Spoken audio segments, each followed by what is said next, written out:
कि सभी भाई बहनों को इस कलीसिया संगति में सबका स्वागत है। जो भी इस ऑनलाइन में इस हमसे जुड़े हुए हैं सभी का धन्यवाद। हम सब विश्वास करते हैं कि आप सुन रहे हैं और आपको ये ऑनलाइन से जो आपको संदेश और गीत जो आप गा रहे हो वो आपको मदद मिल रही है। तो हम प्रार्थना करते शुरू करने से पहले वर्शिप है, ऑफरिंग संदेश है रमन भाई के द्वारा और अंत में जो है संदेश होगा। तो आइए प्रार्थना करते। परमेश्वर इस नई शुरुआत के लिए हम धन्यवाद देते हैं। हम सभी को यहाँ पे आराधना में संदेश में हमारा दिल मगन करना, तेरी आराधना करने के लिए हमें अगुवाई करना प्रभु। जहाँ पे भी हम बैठे हैं, जहाँ पे भी हम सुन रहे हैं, जिस घर जहाँ से हम घर में सुन रहे हैं, सभी परिवार को, बच्चों को तो आशीषित करना वचनों के द्वारा, गीतों के द्वारा प्रभु। चंगाई लेके आना प्रभु, यीशु मसीह के नाम से मांगते हैं, आमीन आमीन। तो अभी गीत होंगे और उनका स्वागत करते हैं।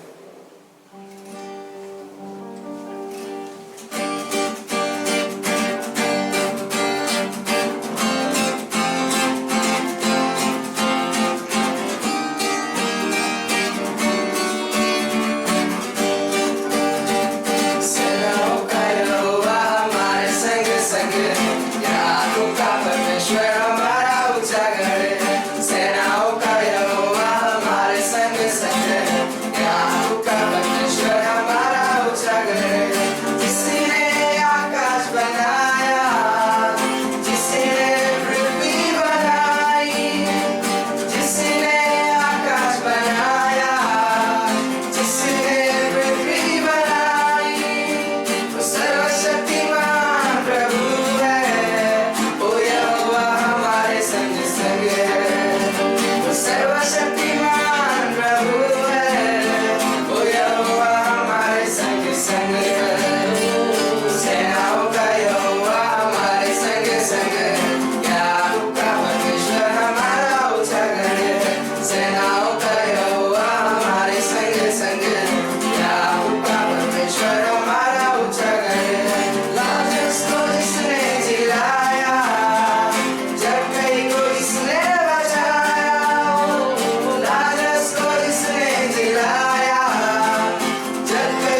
परमेश्वर हम धन्यवाद देते परमेश्वर आज के दिन के लिए परमेश्वर आपने हमें इतना अच्छा समय दिया उसके लिए परमेश्वर परमेश्वर हम धन्यवाद देते परमेश्वर आपने हमें सेफ रखा परमेश्वर वायरस जो भी परमेश्वर बाहर उससे अलग रखा परमेश्वर आप जानते हो परमेश्वर आप जानते हो परमेश्वर फ्यूचर क्या है परमेश्वर आप हमें संभाले रखते हो परमेश्वर धन्यवाद देते परमेश्वर सभी चीज़ों के लिए परमेश्वर प्रार्थना करते हैं आगे के लिए मैसेज के लिए परमेश्वर आप ही सहायता मदद करना परमेश्वर छोटी सी प्रार्थना यीशु मसीह के नाम से मांगते हैं आमीन।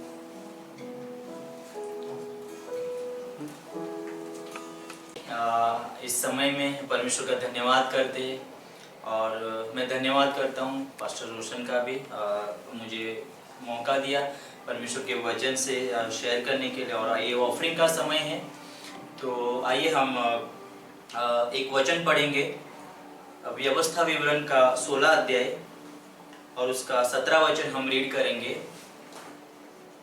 यहाँ पे लिखा है इस तरह से, सब पुरुष अपनी अपनी पूंजी और उस आशीष के अनुसार जो तेरे परमेश्वर यहोवा ने तुझको दी है दिया करे।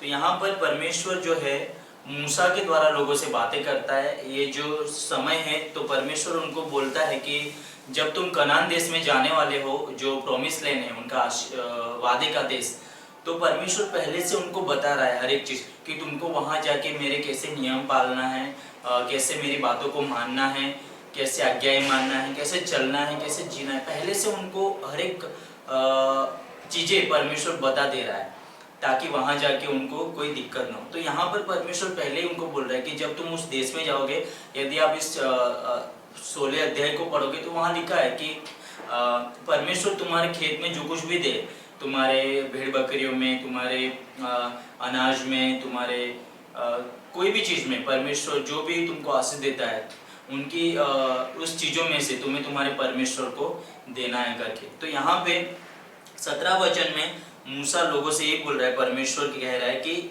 सब जो लोग हैं, पुरुष जो भी अपनी अपनी जो कमाए हैं पूंजी, ठीक है, अपना अभी हम उसको कुछ भी रख सकते हैं। किसी के पास हो सकता है पैसे हो या खेत की कमाई हो, किसी के पास कुछ अनाज हो। हम देखते हैं अलग अलग जगह में लोगों के पास कभी पैसे नहीं रहते तो अपने खेत की जो उनकी कमाई है, जो अनाज रहते उसमें से भी परमेश्वर को देते हैं, जो पूंजी हम जिसको बोलते हैं। तो यहाँ लिखा है कि उस आशीष के अनुसार जो तेरे परमेश्वर यहोवा ने तुझको दी है। मतलब यहाँ परमेश्वर ये बता रहा है, हमें कह रहा है कि उस आशीष के अनुसार, मतलब कि जो आशीष हमें मिली है उसके अनुसार। और हम हमारे जीवन में देखें तो हम बहुत सारे आशीषों को देखते हैं, आत्मिक और शारीरिक बहुत सारे आशीष है और जो बहुत है, जो हम ऐसा नहीं बोल सकते कि हाँ मेरे पास परमेश्वर ने कुछ नहीं दिया है, मेरे पास कुछ नहीं है उसको देने के लिए, है ना। बहुत सारी आशीषों परमेश्वर कहता है कि उसके अनुसार हम उसको दिया करें, है ना, दिया करें। एक टाइम नहीं लेकिन हमेशा, जब भी हम परमेश्वर के लिए देते हैं, खड़े रहते हैं, है ना, क्योंकि ये परमेश्वर का वचन कहता है कि हम दिया करें जब भी टाइम रहता है। और ये ऑफरिंग का समय है तो हम इस चीज़ को ध्यान में रखें। और मतलब कि परमेश्वर यहाँ बोल रहा है ना, अपनी अपनी पूंजी। परमेश्वर ज़बरदस्ती नहीं करता है। परमेश्वर हमें ये ऐसा नहीं बोल रहा है कि तुम कड़क आवाज़ में नहीं बोल रहा है, लेकिन प्यार से बोल रहा है कि आपकी क्षमता के अनुसार, आपकी योग्यता के अनुसार आप परमेश्वर के लिए दें, है ना, उसकी महिमा के लिए। जब हम देते हैं परमेश्वर के कार्य के लिए। एक छोटी स्टोरी में बताना चाहता हूँ। फिर यहाँ एक लड़का और एक लड़की थे छोटे, और वो हमेशा साथ में खेलते थे, मस्ती करते थे। तो एक समय एक लड़का जो था, वो लड़के को कुछ बहुमूल्य पत्थर मिलते जो एकदम चमकदार और एकदम सॉफ्ट और सुंदर ब्यूटीफुल पत्थर जो है वो लड़के को मिलते बहुत सारे। और तो वो पत्थर जो है वो लेके एक जो लड़की के साथ वो खेलता है वो लड़की के पास जाता है। तो क्या होता है, वो लड़की के हाथ में बहुत सारी मिठाई रहती है। तो लड़का जाके उसको बोलता है कि क्या मैं अपने सारे पत्थर जो ब्यूटीफुल सुंदर है वो तुझे दे देता हूँ, तो क्या तो मुझे वो सारी मिठाई देगी जो तेरे पास है। तो वो लड़की जो है वो एग्री हो जाती है, वो सहमत हो जाती है उसकी बात में। तो बोलती ठीक है मैं दूंगी। तो वो लड़का क्या करता है फिर कि वो जो लड़का है वो उसको बोलता है कि ठीक है मैं तुझे सब पत्थर दूंगा, तू मुझे सब मिठाई। तो लड़का अपने पास कुछ जेब में पत्थर छिपा लेता है। जो सुंदर थे, जो बड़े थे, जो अच्छे दिखने में थे, वो पत्थर कुछ रख लेता है और कुछ छोटे मोटे दूसरे जो पत्थर इतने खास नहीं थे वो उस लड़की को देता है। तो क्या होता है, वो दे देता है और कुछ अपने पास रखता है। तो लड़की जो है, वो जो छोटी लड़की थी, वो अपनी सारी मिठाई जो है लड़के के हाथ में दे देती है। वो अपने पास कुछ मिठाई नहीं रखती है, वो सब दे देती है। तो क्या होता है, वो वहाँ से अलग होते, लड़का जब अपने घर पे जाता है, रात में उनका सोने का टाइम है। तो यहाँ पर जब लड़की जो है वो अच्छे से सो जाती है, शांति से सो जाती है, क्योंकि उसके मन में कुछ था नहीं। लेकिन अगर हम लड़के की तरफ देखते तो लड़का रात भर सो नहीं पाता है। वो अपने मन में दिन में सोच रहा है कुछ ना कुछ कि शायद जो मैंने जैसे किया, जैसे कि मैंने कुछ पत्थर अपने पास छिपा के रखे अच्छे थे, मैंने सब नहीं दिए वो लड़की को। तो क्या शायद अगर लड़की ने भी अपने पास कुछ मिठाई छिपा के रखी होगी और मुझे सब नहीं दिए है, तो वो चीज़ रात में सोचता है और वो ठीक से मतलब सो नहीं पाता है। लड़की लेकिन अच्छे से सोती है। तो मतलब कहने का कि 100% की हम बात करते हैं कि हमारा लाइफ में जो है परमेश्वर के साथ हमारा जो संगति है, एक प्यार का रिश्ता है, जिसमें लेन देन, हम परमेश्वर को अपना जीवन देते हैं, परमेश्वर में ब्लेसिंग देता है, आशीष देता है।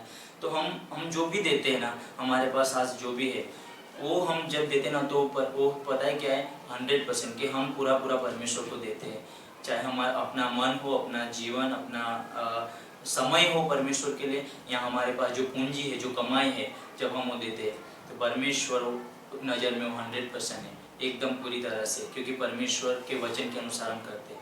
और ये जो चीज़ है ना, हमारे संबंध को बना के रखती है, मजबूत करती है परमेश्वर के साथ के। तो आइए हम लोग प्रार्थना करेंगे और इस ऑफरिंग संदेश के द्वारा हम याद रखेंगे कि अपने अपने जो परमेश्वर ने हमें दी है ना आशीष, उसके अनुसार, और हम परमेश्वर के लिए दिए, हम उसको याद करें ना, क्योंकि हमारे पास जो है ना, उससे बढ़कर जो उसने हमें दिया वो है ना।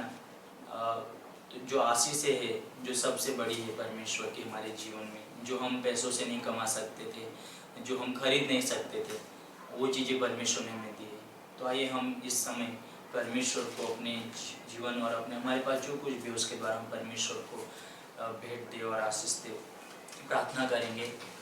धन्यवाद करते यीशु मसीह इस समय के लिए, हमको जो समय दिया प्रभु, आपके नाम को ऊंचा उठाते हैं प्रभु। प्रार्थना करते इस ऑफरिंग में परमेश्वर आप हमें अगुवाई करना, जो वचन हमने सुना है उस वचन के अनुसार आप हमें सिखाना, अगुवाई करना हमें प्रभु। हमारे दिल को छूना, मन को छूना परमेश्वर।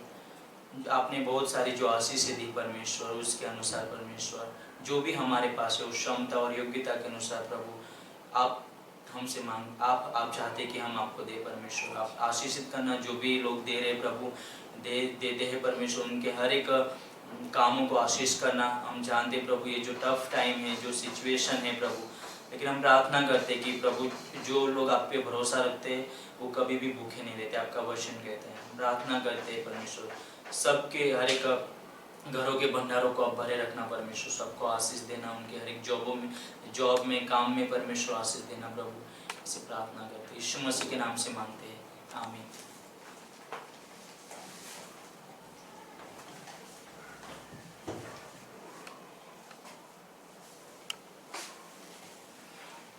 ये ऑफरिंग था, रमन भाई ने शेयर किया।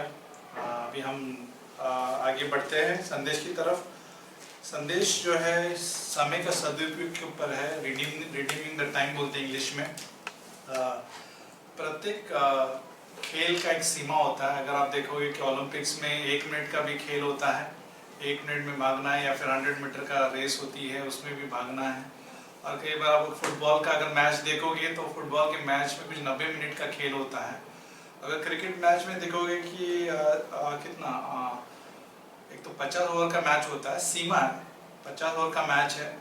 और अगर आप देखोगे T20 मैच अगर आप देखते हो तो फिर 20 ओवर का मैच है। तो एक सीमा है, ऐसा नहीं कि असीमित ओवर नहीं है ना, असीमित खेल है फुटबॉल का। एक सीमा दिया जाता है, 90 मिनट में आपको गोल करना है। तो इसका मतलब ये है कि अगर हम खिलाड़ी होते तो फिर वो 90 मिनट का पूरा उपयोग करते, और वो 90 मिनट में हम चाहते कि जितना गोल हो सके वो हमारे टीम के लिए और हमारे बोलते ना खिलाड़ी के लिए और हमारे देश के लिए जो है उस 90 मिनट में गोल कर सकते हैं। लेकिन बाइबल कहता है कि सुविशेषक आधे 3 में हर एक बात का एक अवसर और प्रत्येक काम का जो आकाश के नीचे होता है एक समय है, ठीक है ना। तो सुविशेषक में एक समय दिया है और एक किंग सोलोमन या राजा सुलेमान ने ये पुस्तक लिखा था। तो इस आकाश के नीचे होने वाले हर एक चीज का एक समय है। अभी अगर आप 2 से 9 में अगर आप देखोगे सुविशेषक आधे 3 2 से 9 में, तो प्रत्येक चीज का जो है समय है। यहाँ पे लिखा है जन्म का भी समय, मरण का भी समय, बोने का समय है, काटने का समय है या घात करने का समय। हर एक चीज का चीजें जो है इस धरती पर जो चल रही है हर चीज को जो है समय दिया गया है। कोई परमानेंट नहीं है, कोई चीज हमेशा के लिए नहीं है, सीमा दिया गया है और व्यक्ति ऐसा जीता है। लेकिन सुविशेषक का अध्याय 12 में यहाँ पे सुलेमान अंत के इस पुस्तक में लिखा है कि 13 में लिखा है 12-13 में सब कुछ सुना गया। अंत की बात यह है कि परमेश्वर का भय मान और उसकी आज्ञा का पालन कर, क्योंकि मनुष्य संपूर्ण करते हुए यही है, क्योंकि परमेश्वर सब कामों और सब गुप्त बातों का चाहे वो भली हो या बुरी हो न्याय करेगा। परमेश्वर जो है न्याय करेगा, परमेश्वर जज है। आप जानते खिलाड़ी के अंत में जो है या खेल के अंत में जो है एक न्याय होता है, उनको इनाम दिया जाता है, चाहे वो 90 मिनट का खेल हो या फिर T20 का मैच हो या फिर क्रिकेट का मैच हो। मैच या ओवर के बाद जो है सारे जो न्याय जो करने वाले जो बैठे रहते हैं स्टेडियम में, वो न्याय करके वो क्या करते हैं, मैन ऑफ द मैच देते किसी को, फिर किसी को जो है कप देते हैं। ये जो लोग जो होते हैं देखते हैं। वैसे ही परमेश्वर जो है जो इस आकाश के नीचे जो है समय दिया गया है उसका हम उस अवसर उठाते हैं, उसका फायदा उठाते हैं। परमेश्वर ने हमें हमारे लिए जो है समय तय करके ऑलरेडी रखा है कि कब हम जन्म लेंगे, कब हमारा यहाँ से चल बसना होगा। परमेश्वर ने ऑलरेडी ये प्लान करके रखा है। अभी हमारे जो वरिष्ठ पास्टर जो थे बहुत ही महान और बहुत ही फेमस थे, पास्टर काल, उन्होंने अपने समय में जो है उनके समय में जो है पूरा लगन से, पूरी मेहनत से, पूरा मन से बोल सकते हैं, पूरी रुचि लगाकर पूरा 100% जो है उन्होंने जो है उस समय का पूरा उपयोग किया। और वो समय जो है उन्होंने परमेश्वर के लिए उपयोग किया, खुद के लिए भी उन्होंने खर्चा नहीं किया, परमेश्वर के लिए उन्होंने खर्चा किया उस छोटे से समय में। जैसे कि बाइबल में और एक पंक्ति में लिखा है, इफिसियों का 5 में अगर हम जाएंगे और वचन 15 में जाओगे तो वहां पे लिखा है 15 में, इसलिए ध्यान से देखो। पॉल जो है इफिसियों का किताब में लिखा है कि ध्यान से देखो कि कैसी चाल चलते हो। जब हमारे पास समय सीमित होती है तो हमें ध्यान देना जरूरी रहता है। अगर हम ध्यान से नहीं देखेंगे तो फिर हम शायद हो सकते हैं ठोकर खाएंगे, शायद हो सकते हैं निराश हो जाएंगे, शायद हो सकता है कि पूरी तरह से हम परमेश्वर को दे नहीं पाएंगे, शायद हो सकता है कि परमेश्वर का जो उद्देश्य हमारे जीवन में जो था वो हम लोग जो है पूरा नहीं कर रहे, उस बुलाहट को पूरा नहीं कर रहे, जिस बुलाहट को हमें बुलाया गया है उस बुलाहट को पूरा नहीं कर रहे, नहीं उद्देश्य को पूरा कर रहे हैं, जिसके वजह से पॉल कहता है कि ध्यान से देखो कि कैसी चाल चलते हो। निर्बुद्धियों के सम्मान नहीं पर बुद्धिमान के सम्मान चलो। पॉल कहता है कि हमें मूर्खता के हिसाब से नहीं चलना है, लेकिन बुद्धिमान के सम्मान चलना है। 16 में लिखा है, अवसर को बहुमूल्य समझो क्योंकि दिन बुरे हैं। जैसे अवसर को बहुमूल्य समझने के लिए कहा है पॉल ने यहाँ पे इस पंक्ति में। सुलेमान के इस पुस्तक में लिखा है कि हमें आकाश के नीचे जो है हमें अवसर मिला है, समय मिला है जिसकी सीमा है। जन्म का सीमा है, मृत्यु का समय सीमा है, बोने का समय है, काटने का समय है। आज हम बोते हैं, आज हमारा बोने का समय है। एक दिन ऐसा समय आएगा अनंत में कि हमें इनाम मिलेगा। यीशु मसीह न्यायाधीश रहेगा और न्यायाधीश का नाम जानते हो मतलब क्या है? बीमा सीट बोलते हैं। बीमा सीट पर जो है हमें जो है इनाम दिया जाएगा और हमने अवसर का कैसे उपयोग किया था उस पर जो है क्या मिलेगा? तोहफा मिलेगा, ठीक है ना। और जो चीजें हमने वेस्ट की होगी शायद हमारे जीवन के काल में, हो सकता है वो स्पेस रहेगा। स्पेस होता है ना, एक कंप्यूटर में एक स्पेस होता है, वो स्पेस चला जाता है, वो यूज नहीं हुआ होगा, ठीक है। चाहे हम लोगों ने क्या किया, स्पेस का मतलब खाली जगह ना, खाली जगह रह जाती है। हम कोशिश करते हैं कभी कभी कि जितना हो सके हम लोग डालने की कोशिश करते हैं, स्पेस रखते नहीं हम लोग। इंग्लिश में स्पेस बोलते हैं, खाली बोलते हैं, ठीक है ना। हमारा जीवन में जब हमने परमेश्वर के लिए अपना जीवन दिया नहीं है कोई जगह पे, तो स्पेस रह जाता है। जब हमने शायद क्षमा नहीं मांगा, स्पेस रह जाता है, वो खाली रह जाता है। और हमारा ये है कि जिम्मेदारी ये कि हो, अब ये फुटबॉल में 90 मिनट में कोई भी 5-10 मिनट का वेस्ट नहीं करेगा ना। क्रिकेट में जो है कोई भी फालतू में जो है ओवर नहीं डालेगा ऐसे ही कुछ भी करके। हर ओवर उसके बॉलर के लिए 6 बॉल, एक बॉल महत्वपूर्ण है। वो फालतू का मतलब वेस्ट में वो 9 बॉल नहीं डालेगा, 6 की 6।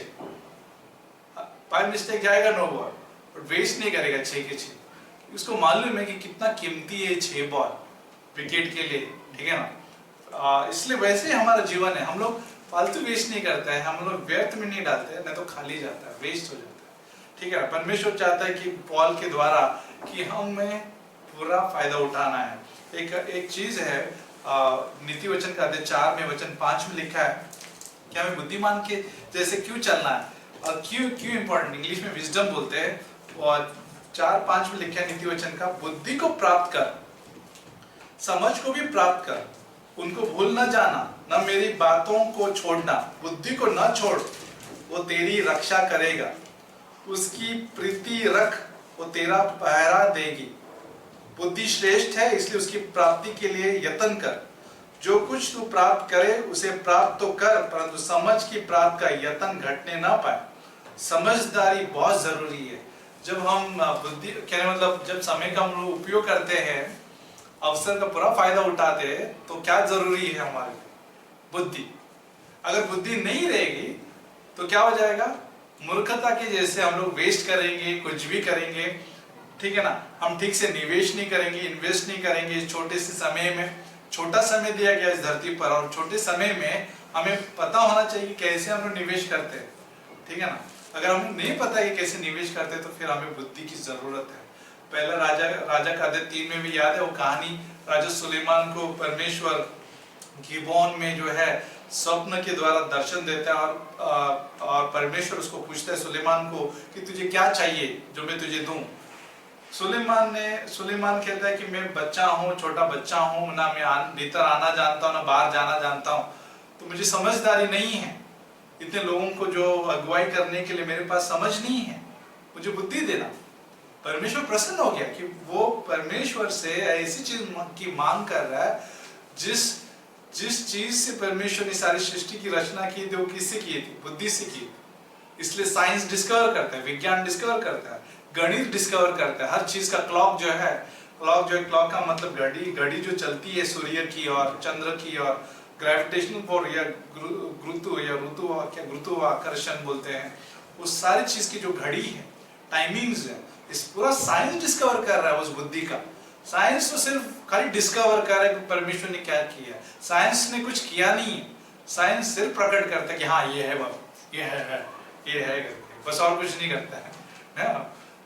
हो सकता है शायद वो दवाई करते रहते हैं फार्मास्यूटिकल में, लेकिन परमेश्वर से ही बोरो करते हैं नहीं। तो यहाँ पे सुलेमान का नीति वचन जो अध्याय 4-5 दाऊद से सिखाया उसने, कहता है कि बुद्धि चाहिए, मेन बुद्धि है। और सुलेमान ने भी मांगा क्या है? बुद्धि है।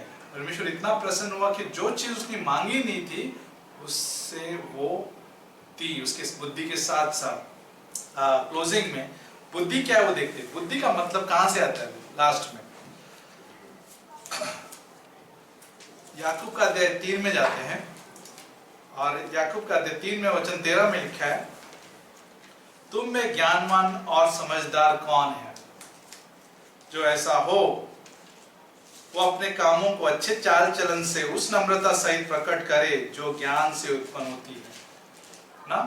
चाल चलन के द्वारा जो है नम्रता के सहित हम प्रकट करते हैं। किसी की पहचान, बुद्धिमान की पहचान क्या है जानते हैं? बुद्धिमान की पहचान जो है चाल चलन से प्रकट होता है। और चाल चलन कैसी है? नम्रता सहित वो क्या करता है? प्रकट करता है, जो जिससे वो ज्ञान हो उत्पन्न होती है। 14 में, पर यदि तुम अपने आप या अपने मन में कड़वी डाह और विरोध रखते हो तो सत्य के विरोध में घमंड न करना और न तो झूठ बोलना। 15 में, ये ज्ञान वो नहीं जो ऊपर से उतरता है, वरना सांसारिक है और शारीरिक है और शैतानी है। जो ज्ञान जो है नीचे से आती है, वो ज्ञान जो है कैसा है, उसमें गड़बी डाह है, विरोध है, सत्य के विरोध में घमंड है और झूठ है।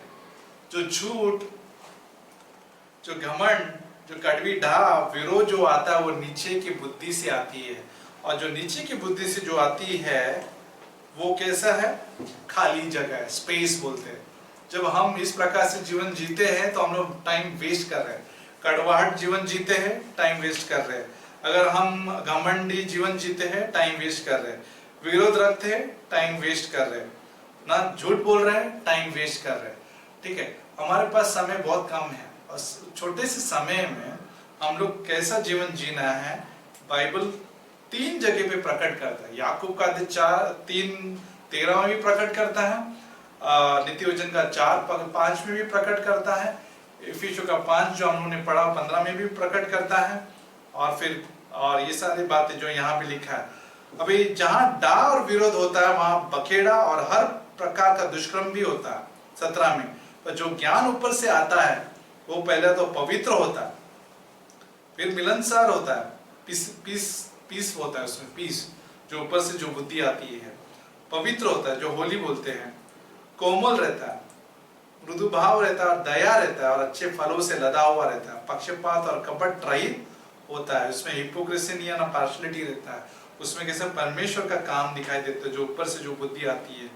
तो इसलिए जो इस बुद्धि में जीते हैं, जो ऊपर से जो बुद्धि आती है, उसका जीवन बहुत ही लाभदायक है, फ्रूटफुल है, फुल ऑफ गुड फ्रूट्स बोलते हैं, और कभी वेस्ट नहीं जाएगा। और परमेश्वर इसी को लेकर जो क्या देगा, इनाम देगा आने वाले जीवन में, बीमा सीट पर। तो परमेश्वर जज है, यीशु मसीह जज है। इस छोटे समय में यीशु मसीह में आने के बाद हम लोग ने कैसा जीवन जिया, कैसा रेस था हमारा, दौड़ कैसे थी। जैसे फुटबॉल में 90 मिनट का अगर खेल होता है तो उन्होंने कैसे दौड़े, कैसे गोल किया, वो सब चीज रहता है। इवन क्रिकेट में जैसे मैंने शुरू में एग्जांपल यूज किया, वैसे हमारा जीवन में यीशु मसीह में आने के बाद स्पेस रखा कि हमने बुद्धि का काम किया। अगर हम बुद्धि का काम किया तो हम जरूर फल लेके आएंगे इस जीवन में, ठीक है ना। तो इसलिए लास्ट में वही वापस से पढ़ेंगे जो इफिसियों क्लोजिंग में, इफिसियों का 5 में जाते वापस, जस्ट रिमाइंड करने के लिए। वचन 15 में देखिए, इसलिए ध्यान से देखो कि कैसी चाल चलते हो, निर्बुद्धियों के सम्मान नहीं पर बुद्धिमान के सम्मान चलो, अवसर को बहुमूल्य समझो क्योंकि दिन बुरे हैं। ठीक है, तो आइए प्रार्थना करते हैं। परमेश्वर हम धन्यवाद देते प्रभु कि हमें सभी को बुद्धि देना, कैसी चाल चलते हैं जो बाइबल में लिखा है। याकूब का 3 अभी हम लोगों ने जो पढ़ा 13 में, कि जो नम्रता से चाल चलते हैं वो बुद्धिमान है। जो ऊपर से जो बुद्धि आती है वो बुद्धिमान है, जो ऊपर से बुद्धि जो लेते हैं वो बुद्धिमान है। जो नीचे से जो बुद्धि आती है वो संसारिक है, शारीरिक है और शैतानी है। तो हमें उससे दूर रखना प्रभु, सुरक्षित रखना प्रभु, तेरी पवित्र आत्मा के द्वारा हमें बुद्धिमान बनाना प्रभु। याकूब का 1:5 कहता है कि बुद्धि मांगो तो उन्हें बुद्धि दिया जाएगा। वचन हमें बुद्धिमान बनाता है, प्रार्थना के द्वारा हमें बुद्धि मिलती है। जब हम मांगते परमेश्वर से तू देता है प्रभु, चाहे वो कोई काम हो, या बच्चों को बड़ा करने में हो, या काम के लिए हो, या पारिवारिक हो, या विवाह जीवन में हो, छोटी बात हो या बड़ी बात हो, या बड़ी निर्णय हो, हर चीज के लिए तू बुद्धि देता है प्रभु। हम प्रार्थना करते हैं कि ये संदेश सभी को शिक्षा में और उन्नति के लिए काम आए। यीशु मसीह के नाम से हम मांगते हैं, आमीन आमीन। धन्यवाद सुनने के लिए, बने रहिए इसी प्रकार से, आमीन आमीन। आइए आराधना के लिए करें।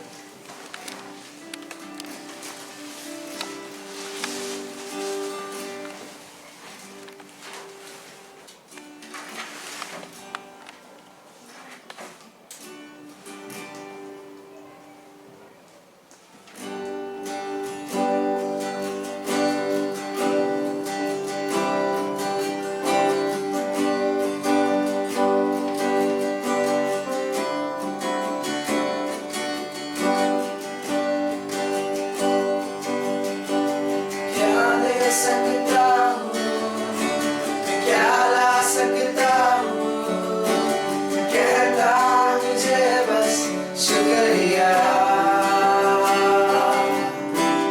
क्या दे सकता हूँ, मैं क्या ला सकता हूँ, कहता तुझे बस शुक्रिया,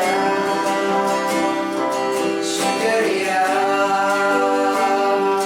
शुक्रिया, शुक्रिया तेरा, शुक्रिया, शुक्रिया, शुक्रिया यीशु तेरा। तुझ में ही मेरी सुबह, तुझ में ही मेरी हर शाम, तुझ में ही मेरी सुबह, तुझसे ही मेरी हर शाम। शुक्रिया करता हूँ मैं, लेके तेरा नाम, आदर और धन्यवाद आज देना। शुक्रिया, शुक्रिया, शुक्रिया तेरा, शुक्रिया, शुक्रिया, शुक्रिया यीशु तेरा।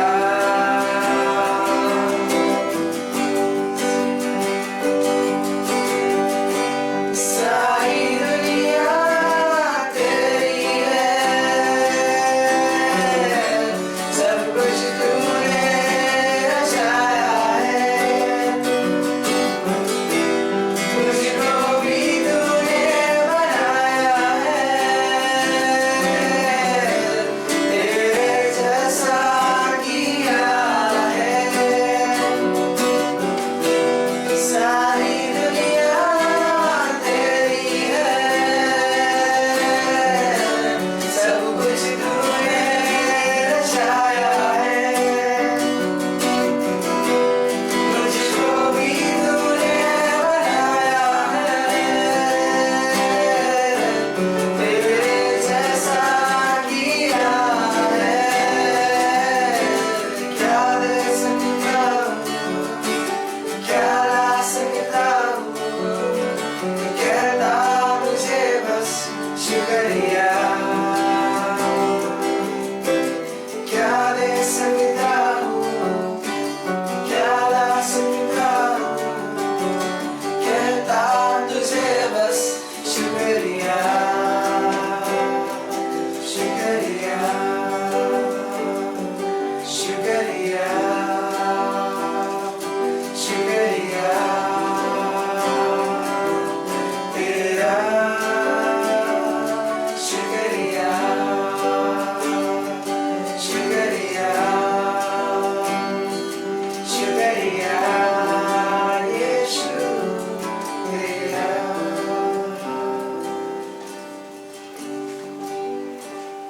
आइए प्रार्थना करते हैं हम लोग। परमेश्वर हम धन्य देते प्रभु, सभी भाई बहन ने जो संदेश को सुन लिया है प्रभु, कि एक बुद्धिमान कौन है वो चाल चलन से ही पता चलेगा। आत्मिक चाल चलन, खुद के स्वभाव पर नहीं, खुद के जीवन स्वार्थी बनकर नहीं, या खुद के कर्मों के द्वारा नहीं, लेकिन पवित्र आत्मा के द्वारा तेरे अनुग्रह से और तेरे वचन से हम बुद्धिमान होते हैं, और तू हमें बचाता है। यीशु मसीह के नाम से इस समय को देते हैं, आमीन।